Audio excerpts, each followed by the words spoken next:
are Ben Pimentel, our esteemed guests, Maria Ressa and Ramona Diaz. I'm Naomi Taquian. I'm the Executive Director of AAJA, and I just also want to introduce our convention programming co-chair, Lizelle Tung Lau, to welcome you this evening. Hi, good evening. Thank you so much for attending our Talkback for the film A Thousand Cuts with Maria Ressa and Ramona Diaz. Our moderator tonight is Ben Pimentel. Ben? Hi, good evening to those in the States, and good morning, Maria in Manila. So let's get started. I'm going to do some quick intros for two speakers. Ramona Diaz is here, is an award-winning filmmaker. She directed Spirits Rising, about the women who took part in the 1986 People Power Uprising, which led to the downfall of Ferdinand Marcos. She was also the producer of Imelda, about Imelda Marcos, the wife of the late dictator, the really powerful movie. She also did Don't Stop Believing, about Filipino artist Arnel Pineda, who became the lead singer of the band Journey. And of course, she's the producer and director of A Thousand Cuts, which hopefully many of you got to watch. And Ramona is joining us from Baltimore or yes. Washington, D.C.? Baltimore, okay. Baltimore, great. Yeah. And of course, we have Maria Ressa, who is the CEO and executive editor of Rappler. She was with CNN for 18 years, serving as Manila Bureau Chief and Jakarta Bureau Chief. And she subsequently led the news division of ABS-CBN, which is like a CNN or CBS or NBC in the Philippines in the mid-2000s, before launching Rappler, which is an independent news outlet. She's received numerous awards and honors for journalism in a role in the fight against media repression, including being named one of the journalists who were named as Persons of the Year by Time Magazine in 2017 or 2018. 2017. 18. Okay. Maria is joining us from Manila, which it just went back to lockdown due to COVID-19, so we're very grateful for joining us. So thank you all for being here. Let's start with the context of making the film. Can you tell us about the moment when you and Ramona decided, yeah, let's do this film, and how did that conversation go? Oh, was that for Maria or for? For you, let's start with you. Okay, how did that conversation, well, yeah, you know, my initial plan was really, the drug war. I went back to the Philippines in late 2017 to, I had a sort of nebulous idea to make a film about the drug war, because I had seen the photographs, right? They were so horrific. I'm sure most of us have seen it. And I was really alarmed, you know, just look at those photographs. So I went back to the Philippines in late 2017 and then realized a lot of people were making films already about the drug war. So I looked around and I knew I wanted to make a film about the Philippines under Duterte. That was really, that I was sure, because something was really, I grew up under martial law and I was really alarmed that something was going on. It was just a gut instinct that was amiss, you know. So I looked around and I listened and observed, and there was Maria, you know, she was questioning the drug war. She and Rappler, right? So, the reporters at Rappler as well were questioning the drug war. They were questioning the numbers because there was a big discrepancy between the numbers of the government, official numbers, and the numbers of the human rights organizations. So she was calling that out, and she was also connecting that to disinformation and impunity. She was also talking about, but then this was like, she started talking about algorithms and fake news and the erosion of democracy, all that combined, right? The intersectionality of all that in 2016, way before anyone was talking about it. So to me, that made the story really different from just look at the drug war. So I could look at the drug war through that prism, and it made it more global, because this information, as you know, is global. People understand what that is, or sort of understand. They've heard it, not necessarily knowing what that was, what it is really. And that's why we tried to unpack it in the film. So I asked Maria if I could film her. I mean, I actually called Sheila Coronel because Sheila Coronel is advisor on the film. And I was in Manila. I said, Sheila, I got to meet Maria. Can you introduce me? She goes, I'm sitting here. Where were you, in Lisbon or some journalism conference in your, she's right beside me. She said she'll meet with you when she gets back to Manila. So we met, and I proposed to her an idea of making a film. She wasn't really the main character. She was one of many characters that was going to follow, I guess, the backdrop of the midterm elections. I decided, because that's the container of the film. And then obviously, you know, she became 10 Person of the Year. But when we started shooting, she got arrested twice in 5 weeks. And then she really was a target of the Duterte administration. So obviously, you know, the center of gravity of the film changes as you film. That's how I film. You know, I really follow, and really I'm open to pivoting if the story changes. And she became the major character. I hate to say character because she's right here, the major subject of the film. But yeah, so that's how it was. Why she said yes? I mean, she said yes in spite of the fact that in 2004, she requested an interview because I was in Manila. I made a film about Imelda Marcos, right? And Imelda sued us in the Philippines. So I had to fly to Manila to defend the film. And Maria wanted to interview me while I was in Manila, but someone told me, you know, she doesn't really like the film, Imelda. I'm like, oh, I don't really want to talk to her because I'm really so tired, and I don't want to like be grilled by Maria Ressa of CNN, right? She was like the face of CNN then. So I turned her down. So when I asked her like 14 years later, if she could be in the film, I was really hoping she wouldn't remember, but she remembered, right? And she actually asked me about it that first meeting. I'm like, you know, I was young. Let bygones be bygones. Let's move on. That's a good segue to Maria and about accepting or being willing to be profiled in the documentary. So, well, first of all, thank you so much. I mean, how wonderful to see on my screen Filipino Americans. That is incredible.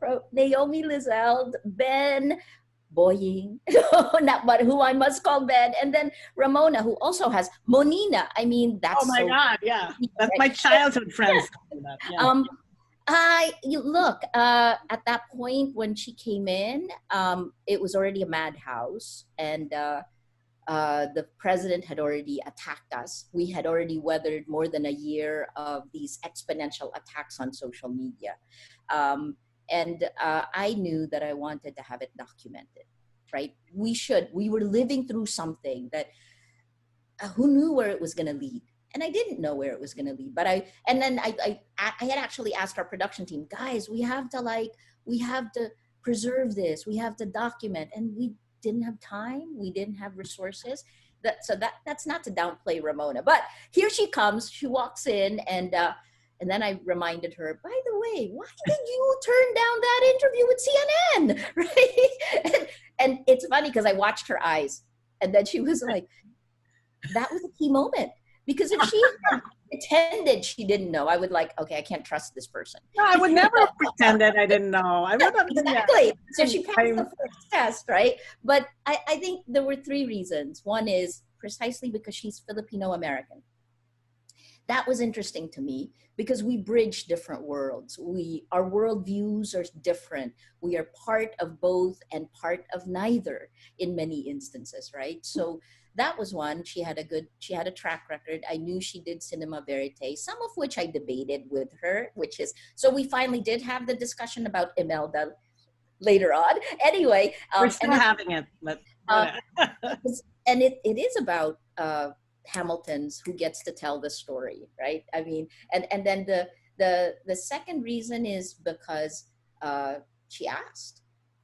So we needed it. She was Filipino American. And then she asked, and she was honest. I think that was critical for me. She told me that, you know, I'm going to cover all sides. And I didn't much care, frankly, what she was doing with the film, because for me, what was most important for me in Rappler is that there's documentation, just having another camera there that isn't us, that, you know, can record it, because we all know we're living through historic times, right? I mean, and I wanted to preserve some of that, to look back later on. So she, you know, at the end of the day, I was allowed in places that we had no business being in, right? So, in really like lawyers' meetings that I knew I could never use. I knew I could never use it because there were some things that were really sensitive, and I would never want to put anything that would jeopardize strategy and all that, right? So, even if I knew, okay, I can never use this, but we're here. Let's let's film it. So I have all those things. It was crazy. And I looked at around. I'm like, are we supposed to be here? I'm like, just shut up and film, you know? Yeah. So it's really amazing, the access and the trust they gave us. So it was clearly a tough film to make, given that things were unfolding, especially the midterm elections in the Philippines. What was the toughest time? Was there a time when you both thought of quitting and maybe saying, okay, we shouldn't do it, so we should just give up? But that's how I film. I film life unfolding. I kind of like that. You know, I always say if I know how it's going to end, I should just be doing fiction. Because it's a crazy way to make a film because you really, it's very, you have to be 1,000% engaged every day because you're trying to figure out what to film and where the camera should be at every minute, right? I mean, the most difficult times are, of course, when she was arrested, because the minute she was arrested, I have to fight with the broadcasters, right? The news people who basically helicopter in and then all jockey for position. We sort of don't know how to do that. So what we did was we filmed them filming her, right? We just zoomed out. Those were the toughest times. And of course, following, the other candidates was tough too, because there are some places we couldn't go, like deep south, in the deep south, we couldn't go, like Holo and stuff like that. Yeah. I want to give a quick snapshot of what the situation is for you, Maria, especially for Rappler. So you have Duterte was elected in 2016, unleashed this campaign that was purportedly against illegal drugs, but which morphed into this bloody mass slaughter of mostly poor Filipinos. Some points that were not in the film, one of his prominent critics, Senator Laila de Lima, has been in prison since 2017. And then just recently, a major TV broadcast company, ABS-CBN, which you had led before, was forced to shut down. And of course, we've lost count on how many legal cases they filed against you. You've been arrested a couple of times. How have you, and then you have the pandemic and the lockdown, which has led to more authoritarian tactics. And the anti-terror law, don't forget. And what? And the anti-terror law. And the terror law, which pretty much formalized authoritarian rule in the Philippines. How has Rappler adapted to these changes, given that you've been in the spotlight so much? We hold the line, even more, we hold the line. And, what many of the people watching may not know is that Ben Pimentel, Boying, I can't think of you, but, here in the Philippines, when you're reporting on something, the pressure is immense to conform. It's really the 3 C's: corrupt, coerce, co-opt. And if you don't do any of these 3, you are like the hammer, you are like the nail that stands up and the hammer comes down on you. So we were the cautionary tale. And even though you work for Business Insider, your stories in the Inquirer, the largest newspaper, were the only, for a long time, the only stories that actually presented what I would call the facts, because when you're fighting power, and I didn't really realize this, the government has huge voice, especially if it's President Duterte. Every news group carries what he says, what authority says. And so if you are the target, your voice just gets squashed. And we watched that when the first arrest warrant, well, it was just rumors of an arrest warrant, the Department of Justice issued a press release, and there was a whole lot of stories done about it, and none of the Filipino groups actually interviewed me except Rappler. I mean, so, and at that point, you can't, I couldn't figure out whether or not, this is December 2018, I couldn't figure out whether I wanted to just be quiet, or in the end, you can't be quiet. So thank you for writing in the Inquirer. I think that that was, you know, on something very obscure even, like the kinds of cases they threw against us were legal, corporate. Who cares? And so no one can dig through it. But all it does, it leaves a mark, a narrative mark of journalist equals criminal. And that is the narrative. It doesn't matter. The details don't matter. It's replacing reality with a narrative that becomes believable over time because a lie told a million times is a fact now, and then incites hate and anger. And all meant to dehumanize you. Lila de Lima was the first one where we saw this deployed, right? The sexualized attacks against her, the video that weren't facts, that weren't true, but yet our House of Representatives was even thinking of playing it, they said it. Anyway, that's a long-winded way of saying you cannot give up your rights because there's a bulldozer trying to push you off. And how do we survive? By talking. The only weapon, the only defense a journalist has in a situation like this is to shine the light. So thank you for helping us shine the light. Just for context, Senator De Lima, there was a sex tape which turned out to be, obviously was a fraud, which they used against her to charge her with being involved in illegal drugs. And she's been in prison since 2017. She's a sitting senator in prison. And then, sorry, Ben, you know, in that case, what they did is they released a fake video, and then that fake video was used to attack her bottom up. When you are attacked in that way, her credibility was shot. And then after that, top down from government, they took the same video and talked about it officially. Which then spread it even more because traditional news groups picked up what the lawmaker said. So that is how you tear a person apart. That's happened to me, right? So, I guess for both of you, and also for Ramona, since you produced previous documentaries that talked about another era, there's a lot of talk about how this is actually a return to the Marcos years. I mean, I also grew up during the Marcos years where media was totally controlled. Can you talk about your own reflections on how the Philippines is wrestling with this change, with this slide back into dictatorship? It's the same but different, right? Because there's still this sort of pretense to a rule of law, right? There's no martial law. So it's a sort of all under this veil of legitimacy, right? That's why they, listen, Duterte doesn't just nationalize ABS-CBN like Marcos did, right? He takes it through the courts, like the franchise is not renewed, right?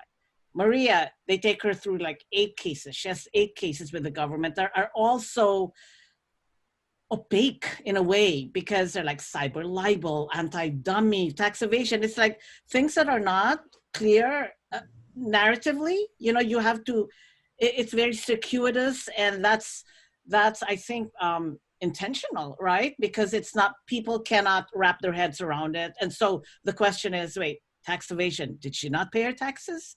Is she foreign owned? You know, it sort of plants doubts, which is crazy. Because if you accuse someone of subversion, dissent, right? That's so easy, right? Then it's easy to wrap your head around. But this one is under the guise of, I don't know, it's legitimate. So it's harder. And that's why they can say, well, what is Maria Ressa talking about freedom of, that there's no press freedom in the Philippines? She's allowed to give a presser right after she's convicted. Of course there's freedom of the press, but then they gloss over the nuance, right? Because there is fear. Now there's this anti-terror law. There's fear that you can speak out and be arrested. She's being arrested for trumped up charges. So it's very subtle, but it's scarier in a way because it's not clear. Maria? That was a great description. Look, I think the Philippines is a case study of how digital authoritarians work, right? President Duterte was democratically elected. He was democratically elected 1 month before Brexit. I think this is when the dominoes fell, right? Then Brexit, then all of the other elections after that. But they get democratically elected, and then they use the tools of democracy to cave it in from the inside. I would say we lost our institutions. Were always weak to begin with. We have endemic corruption.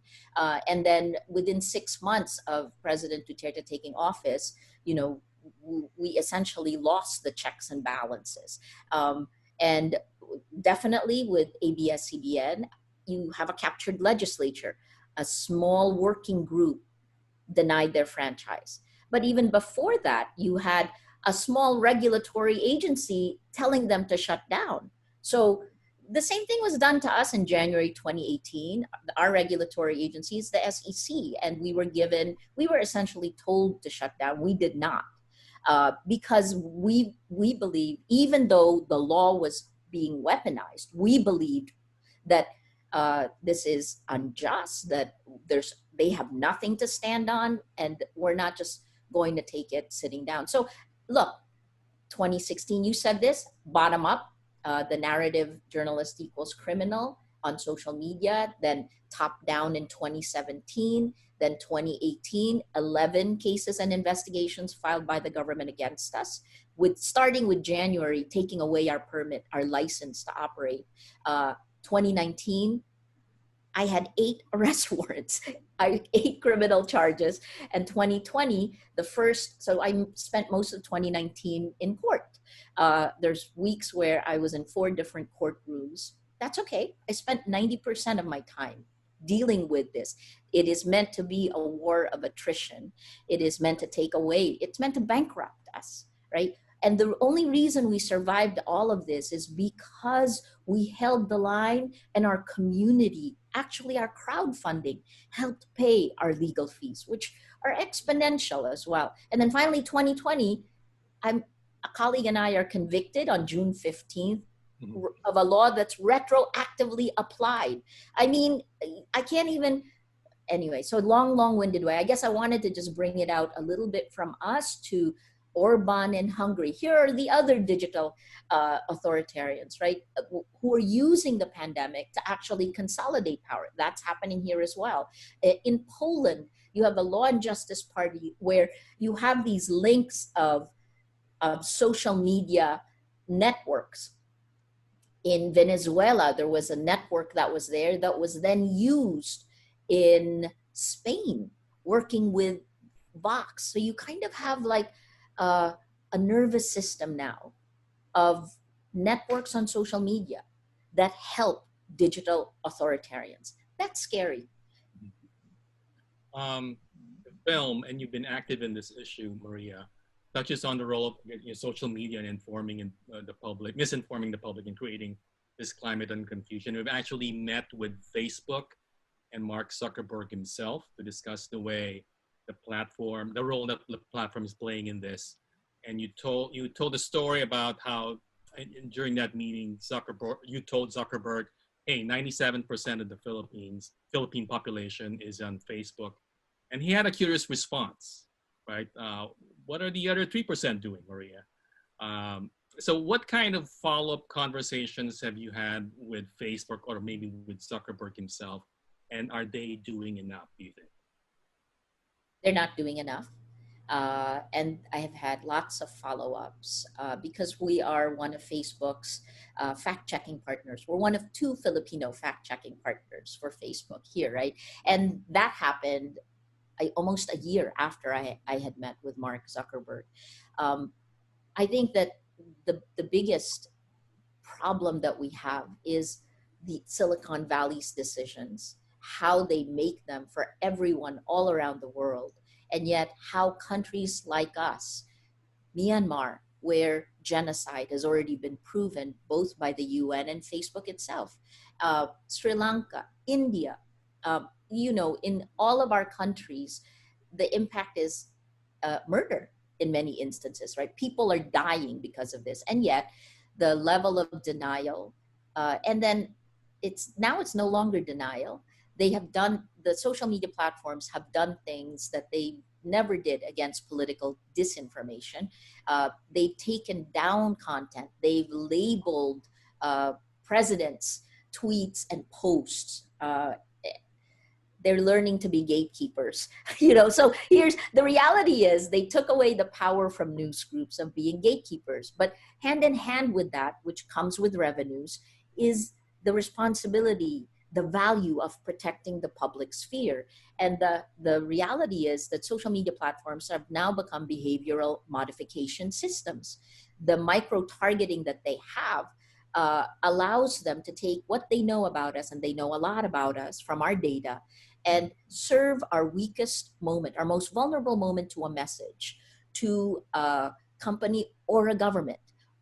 Anybody who wants to manipulate us, we are for sale to the highest bidder. We are Pavlov's dogs willingly doing this. But they already know the consequences of the choices they've made. It's just there's no incentive for them to change it. How much money? It's tens of billions of dollars that they've made year on year. Every time Facebook tries to do something about data privacy, the market actually punishes them.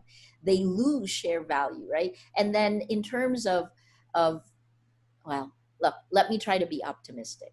I feel like I believe it's really important to get Silicon Valley to get this right, because, well, you Americans have a lot more now to do with it, and you have a lot more power to make them change, because I cannot think how you will have integrity of elections if we do not have integrity of facts on social media.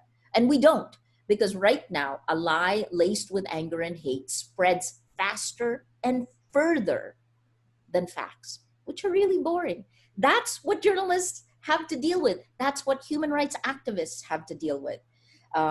Anyway, sorry, Ben. I mean, I've taken it further, right? But this is my greatest frustration, and in Pareto principle, I spend a lot more time with the social media platforms than I should. But because I also know that if they made a decision to fix what they've broken, it would cascade globally. But the first step to that is to actually own the problem, and they're not there yet.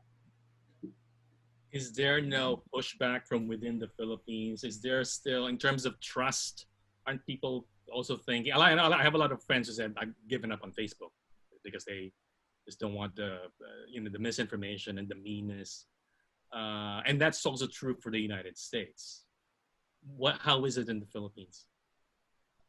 Facebook is our internet. Since, I told Mark that in April of 2017, I think, right? Today, it's 100% of Filipinos on the internet are on Facebook. So Facebook truly is our internet. And for the 5th year running, Filipinos spend the most time on social media globally. This is We Are Social and Hootsuite. So it's impossible. It's like trying to tell us to not breathe oxygen, no matter how polluted it is. We have to inhale. So and I guess our battle today is against impunity. It's impunity in the drug war of Duterte. It's impunity of the corruption, the levels of corruption. And then it's also the impunity of Silicon Valley. Because despite the killings, despite the genocide, how much more? No one is held accountable. Not the platforms, not the governments, not the users. The users are the ones who bear the brunt. The Philippines has also, the history of media repression, the Philippines has that, but it also has a tradition of journalists fighting back, right? Especially during the Marcos dictatorship. Many of them were actually even women. One of the main organizations that have been active was the Women Writers in Media Now. Includes a mutual friend of ours, whom Ramona also mentioned, Sheila Coronel, who's the co-founder of the Philippine Center for Investigative Journalism, which was mentioned in the film, and who is now the academic team at the Columbia Journalism School, and should have been leading this panel actually with you and Ramona, but could not do it because of another commitment. My question is, what lessons from that past, from that history, do you think are most important to keep in mind as Filipino journalists navigate this new era of repression and as you face off with the new dictatorship? Oh, that would be you, Maria. Oh, what lessons? Well, look.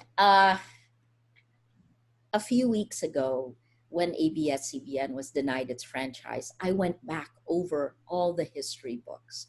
And I spent 3 days and I was horrified by what I remembered. Well, what I reread, because it's essentially, it really is Back to the Future. It is, it was a day after President Duterte said that he didn't have to declare martial law to get rid of an oligarch. These are narratives from 1972. Marcos said that.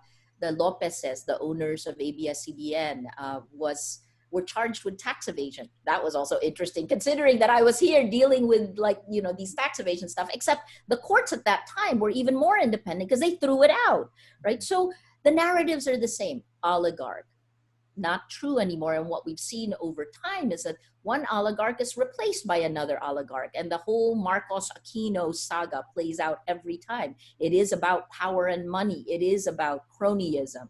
And there's almost this built-in, like, once I get power, me and my friends and I can take over, which is the mentality here. It's garapal in Tagalog. Garapal is beyond brazen. What's the right translation for garapal? Greedy beyond measure, right? It's like greedy, exponential greed. Isn't it? Like, I don't know. Anyway. So what can we learn from history? I think that that yes, President Duterte is the most powerful leader our nation has ever had, because he boasted he didn't even have to declare martial law. The conditions of COVID-19 gave him martial law without him having to declare it. So there's an insidious the lawfare. This is how Senator De Lima refers to the weaponization of the lawfare. Essentially, what he wants, all he does is he signals what he wants, and then the forces of government work to carry it out. And he does it publicly. It's the way he governed Davao, right? So when he attacked Rappler, a week later, we got our first subpoena. And he did this in his State of the Nation address. So it's almost like we have a dictatorship that is masquerading as a democracy with rule of law. Masquerading. And I guess that's why, what's the lesson learned? Well, so I read past 1972, which is when martial law was declared. ABS-CBN was shut down for 14 years. And then I read into the late 70s, the 80s, the death of Ninoy Aquino. His death sparked outrage. It took another 3 years for people power. So I tried to go through that sequence, and I wondered what happens in this day and age.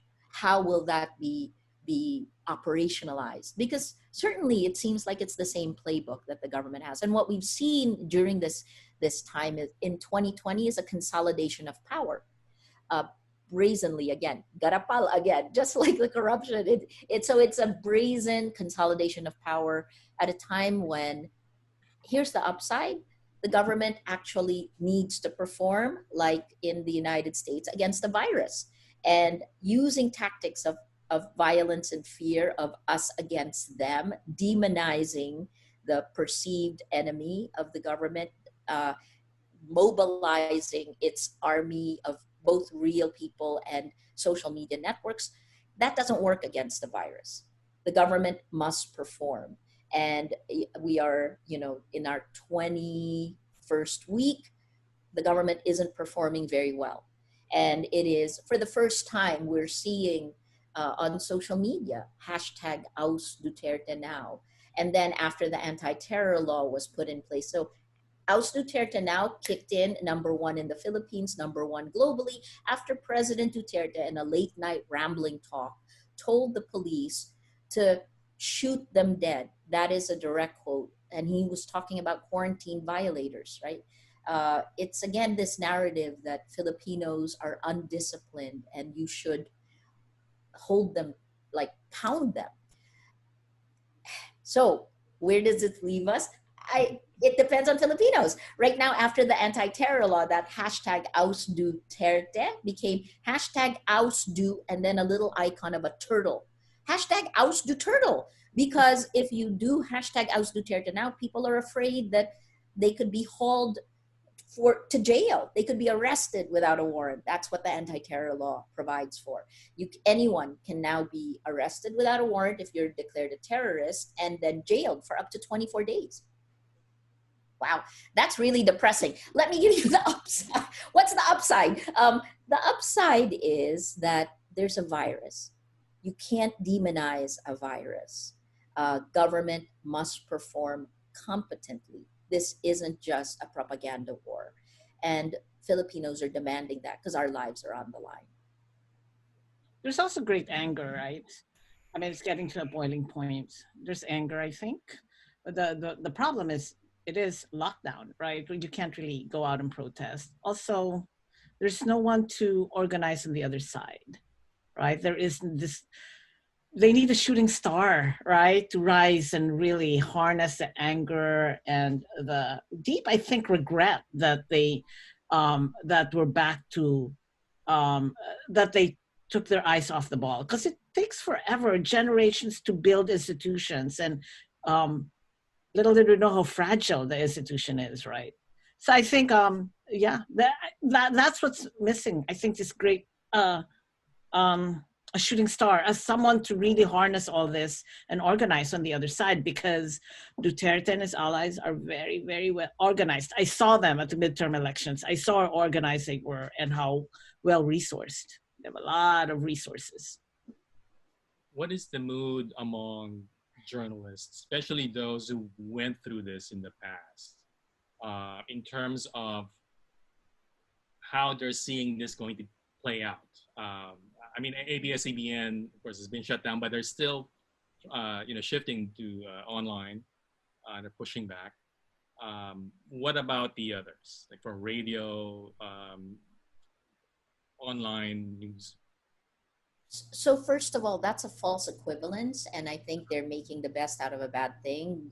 Losing a broadcast network, the most powerful in the country, that reaches parts of this country that nothing else reaches, is nothing compared to digital, right? Because look, yes, COVID dumped us all in digital, but still, that should never have happened. And the government is saying now that, well, look, they're still there. And that's like, hello, press freedom doesn't exist if you have to face going to jail, or you have to like twist yourself inside out to be able to write a story. That's first. Number two, I think, is that the reporters are all up in arms because we can see it, unless you've been co-opted or corrupted. And there are many of those as well, right? It's definitely, but in general, the reporters are in fighting form because we see it. The reporters see it. But each of the networks, each of the major news organizations are run by business people. And what we are seeing is that those are the ones targeted by the government. You can see it. The Philippine Daily Inquirer, who you used to write for, and this is the first target of attack of President Duterte, for a photo from the drug war that was like a pieta, is the way we nicknamed it, right? The government filed cases against the family, and within 2 weeks, with very little fanfare, they said that they were willing to sell the newspaper. And the first suitor was a crony. The second was ABS-CBN, and they now are shut down. We were the third. So if you attack the business and the owners have other business interests, that's used to both corrupt and co-opt. And I think that's where we are. It is still, violence and fear is still President Duterte's favorite tactics of governance, and journalists are trying to do their jobs, but in general, the conditions and social media are tearing us apart so much that I wonder whether we can focus. That's what's missing. And in the time leading up to 2014, when social media and Rappler embraced social media, in the time before social media, news organizations would build on each other's investigative reports. We can focus the public sphere. In the age of a fragmented and in the age of social media manipulation, it's so easy to attack the journalist. In fact, that's the first method of, that's the first weapon. And these attacks work. You know, I've watched my career, by next year, I'll have been a journalist for 35 years. And everything that I worked so hard for, pounded away, 1,000 cuts, to the point that there are Filipinos who believe I'm corrupt or a tax evader, or, you know, the narrative is what's enforced. And who is responsible for that? Who is held accountable? That's, I mean, I suppose if you think about it, you know, who would listen first? That's why I'm still going to Silicon Valley first. Don't enable this, so that this way we have a fighting chance. Mona? You're muted.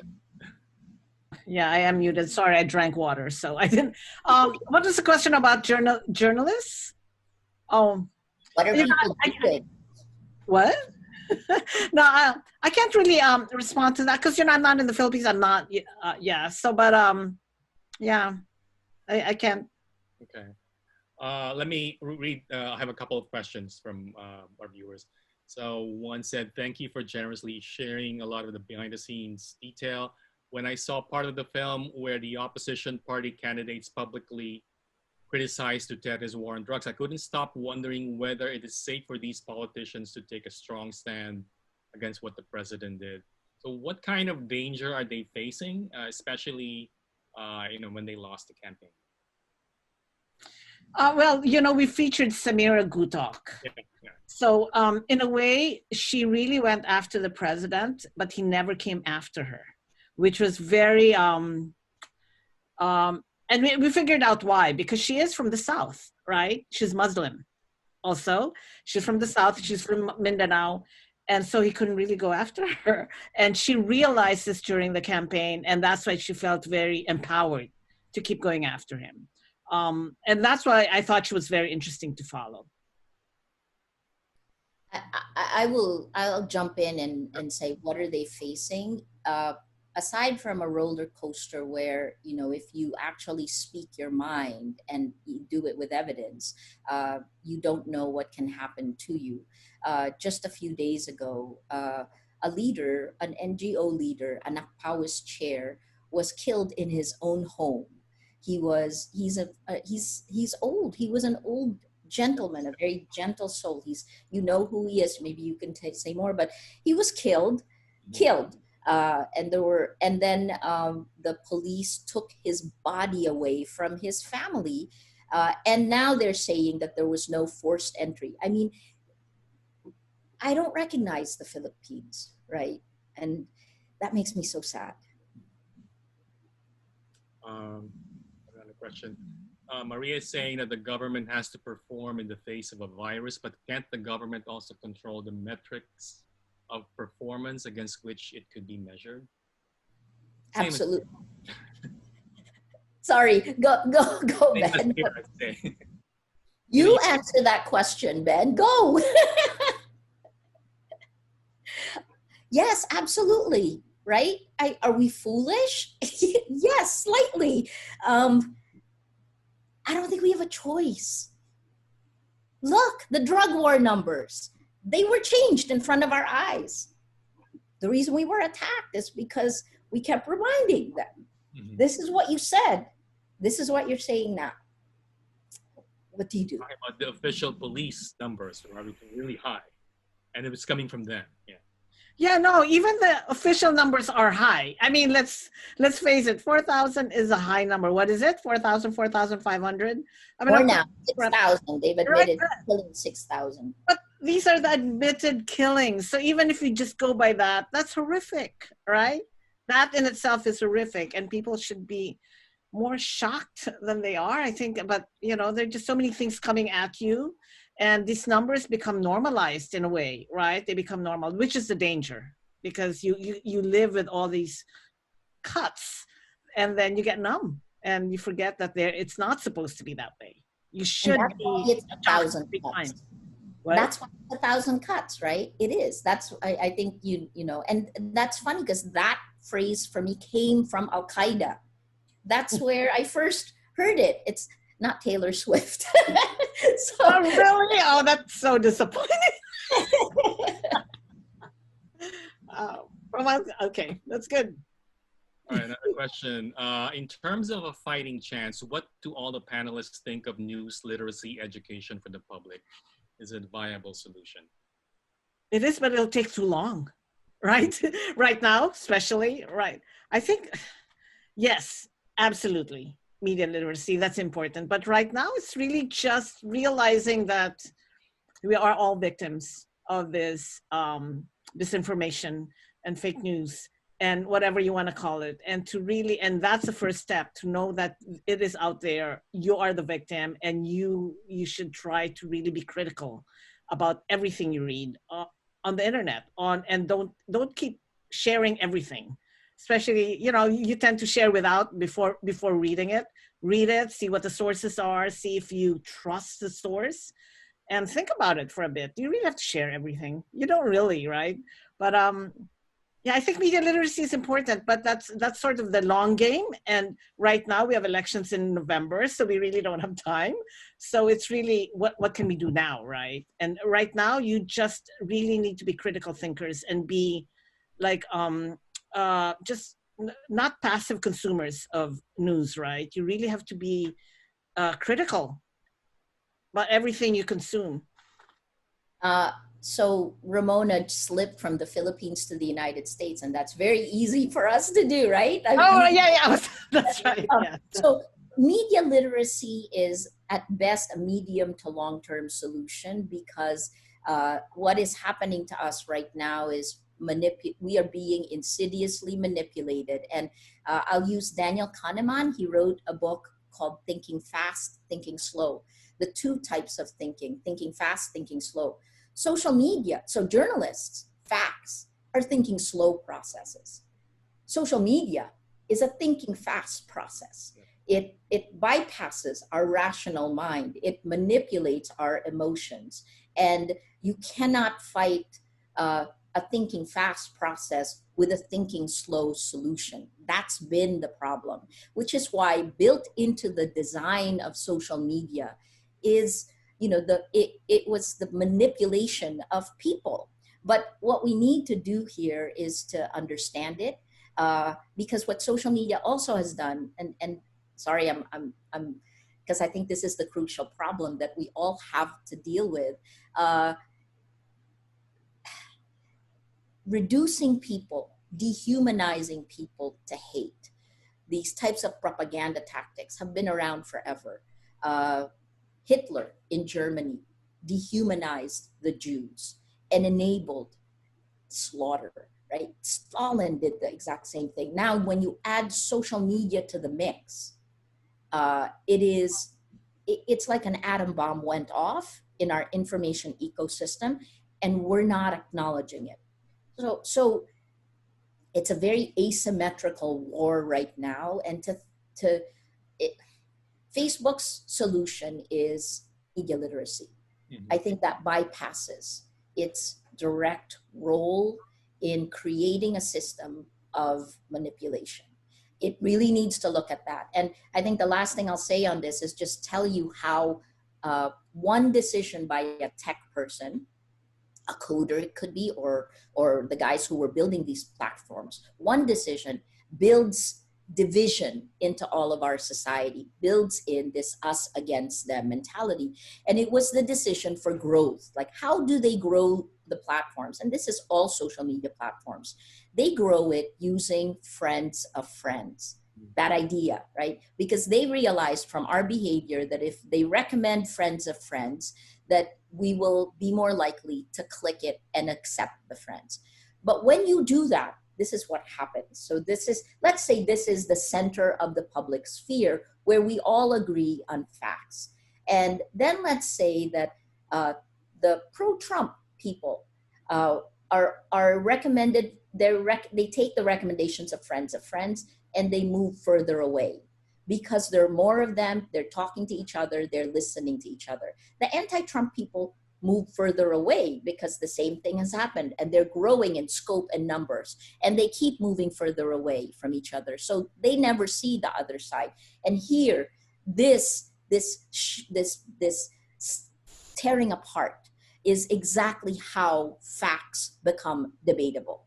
And that needs to get fixed because the incentives of power and money are on the side of the dictators who are using the social media platform to consolidate and retain power. I'd like to ask a question and maybe focus on the members of the AAGA, particularly the young journalists who are starting their careers and during this difficult time. It should be noted AAGA marks its 40th anniversary next year. And, this began as an activist organization fighting for diversity, coverage in newsrooms. And some of the prominent AAGA pioneers are going to, I think she's going to be speaking later this week, like Helen Zia, played critical roles in major Asian American civil rights battles. And I'd like the fight for justice for Vincent Chin and Wen Ho Lee. Can you share your own thoughts on how you strike a balance between journalism and activism? I think there was an NPR story where you discussed that a little bit. I was a very traditional journalist in standards and ethics before we came under attack, right? And before I began to really understand what was happening on social media. Today, when you're caught in a battle for facts, journalism is activism.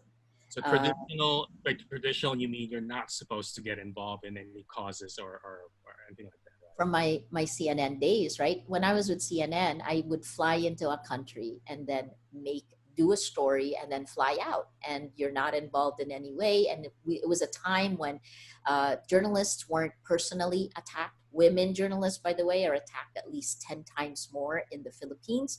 That's what our data shows us. But the time I was with CNN, I think, the reporter's not personally attacked. The organization steps in front of you. So we could still have we're not being manipulated. We can tell the story the way we see it. But the standards and ethics manual. So look, I think the other thing is that this whole thing about objectivity. Even when I was with CNN, I used to say that objectivity is actually not journalism, right? Because no one can be objective. I replaced someone in Manila who was 6'2". I'm 5'2". That foot difference changes our perspective of the world. I'm Asian American, I'm Filipino American.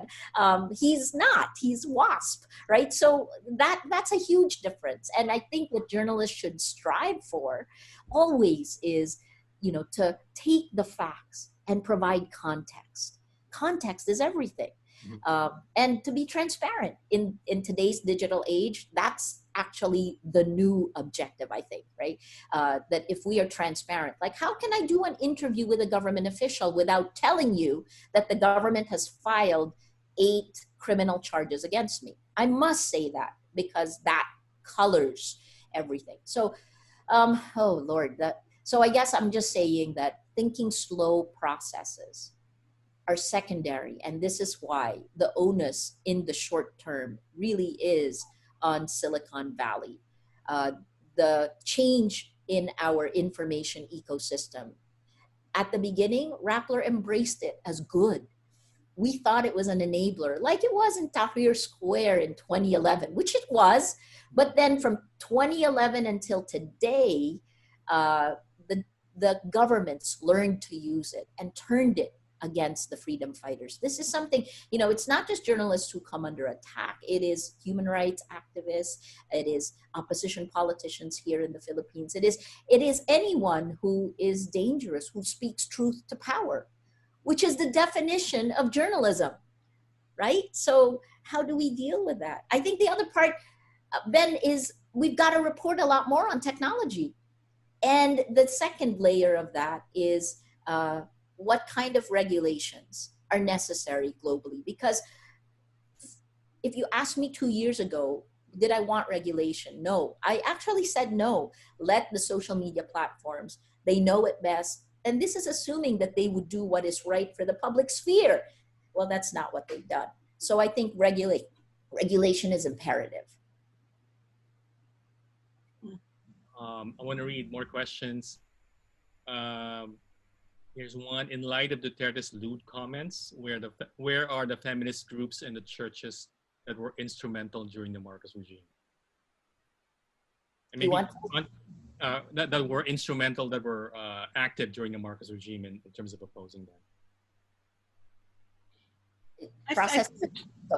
Go, I Ramona. think, yeah, the church was quiet. I mean, look, Duterte won without hitting priests, right? And hitting the church. No other president has ever won going after the church. And yet he still won the presidency. And I think the church was quiet for a long time and didn't really respond, right? Even as he was going out and really insulting priests and Catholics. It was amazing to see him get away with it. But I think they're coming around. Also, the church leadership has changed, so I think they're coming around and finding their voice again. The voice of protest, right? They're speaking out.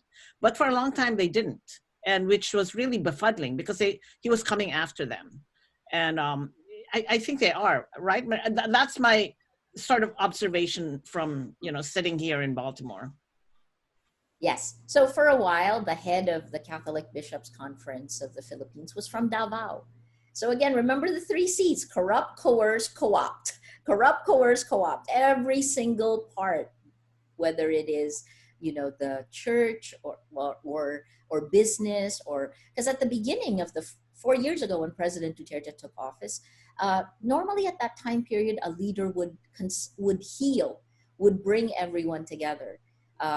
As you've seen in the United States and as we've seen in the Philippines, these leaders today are still hitting us against them, right? So it is us against them, and nobody wants to be the them when power is so vast. And I think that's part of it. But having said that, Ramona is right that the church is kicking in. It has made extremely strong statements, and part of that is because the leadership also has changed, although it's temporary. The second is you're seeing business. Our economy is caving in. These are the things that are kind of similar to 1972, right? And then how it led to 1986. The economy caving in, loads of loans and debt, exponential debt that the Marcos government went to their pockets. The estimate of $5 to $10 billion that was stolen from the government, right? That's the same. We have similar things now. We have gotten trillions of pesos in debt to deal with COVID. Where is it going? There's a high-profile corruption inquiry at the Senate right now where you can see massive corruption has happened. And the kinds of excuses that we're getting is, well, it's COVID, or, well, it's excuses. And it's because of the propaganda machine on social media, those excuses are being pounded to become facts. So they're still there, I guess, is the short answer to the question. Is those groups are there, but using violence and fear took its toll. People are afraid.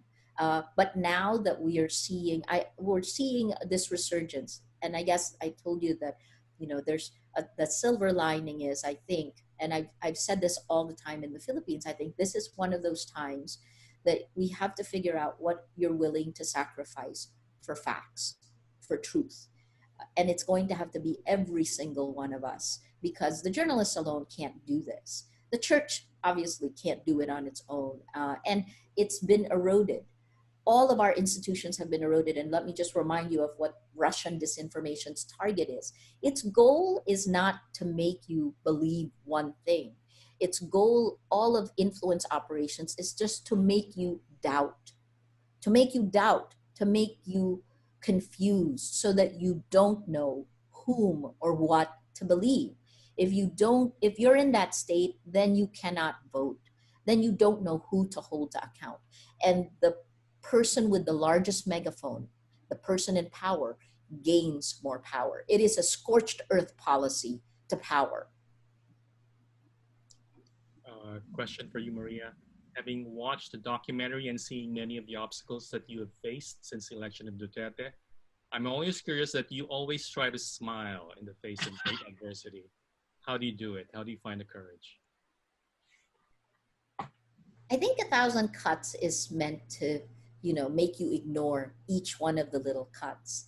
And the way I dealt with it, and I'm still trying to find the right way of doing it, is, I think that every time they try to take away your rights, you have to hold on to it. You have to hold the line. And why do I smile? I don't know. That's the way I am. I don't, I think it was, when the first time I got arrested, Secretary Pinello, who was the press secretary, he said, she must be enjoying it, because she's smiling all the time. I wanted to say things that I shouldn't be saying in public, but it's what rapists say. But what did you do? You went there, Marie. I couldn't help it because it goes anyway. I'm just it's true though, but yeah. She's laughing, but I guess she watched me through most of it, and it's still going on. And the best way to do it is something I learned from being a TV reporter. All hell can break loose around you. But when you have to do your live shot, you have to have clarity of thought, and you have to take your emotions and push it down. It's been 4 years of pushing it down. So it's not so easy anymore, right? I'm learning anger management. But it's not just about me, and it is not about Rappler. This is, it is about every one of us. And so I have to have clarity of thought to tell you that. And it should be noted, Marie used to cover terrorist organizations in southern Philippines and Indonesia, right? One question for Ramona. Ramona, and actually this is also my question. How did you gain access to Mocha Uson, who's one of Duterte's supporters, and his other allies? How to Mocha Uson? I asked, right? I mean, she's also like I've also done a lot of other films, right? This is my fifth feature film, sixth even, right? If you count Spirits Rising, it's my fifth. She was familiar with my other work, and I'm very transparent. My ask is very transparent. I told her what I wanted to do. And I also, when I approach someone, it's really not for me about trying to catch them acting badly, right? It's not about the gotcha moment. So my approach, what I told her was, I really wanted to know what her story was, because I know that no one is an anti-hero in their own narrative, right? They're always the hero of their personal history. And I just wanted to know why. And I wanted to know her personal history. Was there really a reason for, her reason for really being loyal to Duterte? And it so happens there was, right? It's really very part of her father, the story of the assassination of her father. And she's also a public figure. She understands the power of narrative. She also understands that I make films beyond just showing it in the Philippines, right? Because although I make it there, I produce it here. So I have I really sort of speak to a Western audience. And she understood that. And she wanted to reach that audience, is my belief. That's why she said yes. How did she react, or has she reacted? I hear she reacted, but it's not clear. I'm still waiting. But to be fair, she was really open with us, right? She was really, I thought I treated her fairly in the film. So yeah, I'd be curious. So if anyone out there wants to tell me how she reacted, I'm really, really curious. I want to know. Maria, what's been the most striking reaction to the film that you've encountered?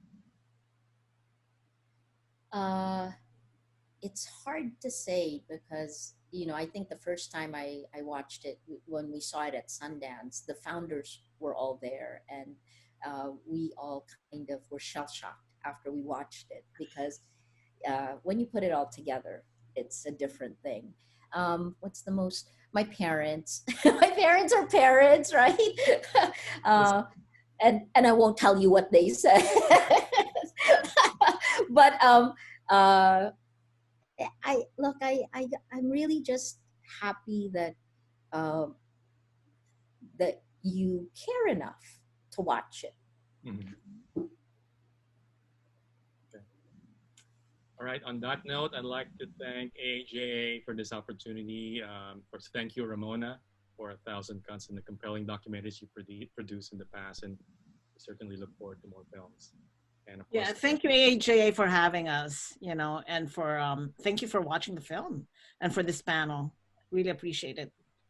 and thank you, Maria, for making time to join us and your courage. And thanks to the Rappler team. I'm going to mention some of their names, including the top editors, Glenda Gloria, Chai, Opiliana, Beth Frondoso, and of course the two amazing, courageous reporters that were featured in the film, Tia Ranada and Patricia Evangelista. And there are many of us And also here.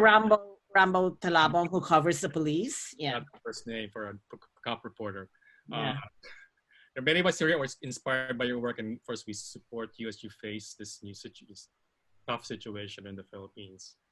And any final words, Maria?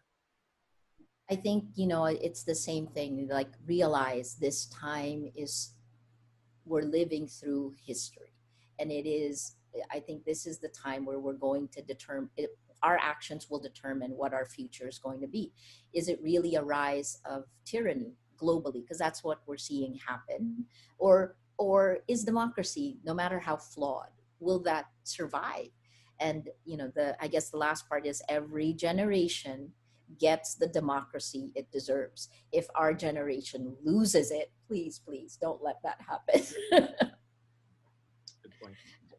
All right. Thank you, everyone who joined us. Maraming salamat. Thank you.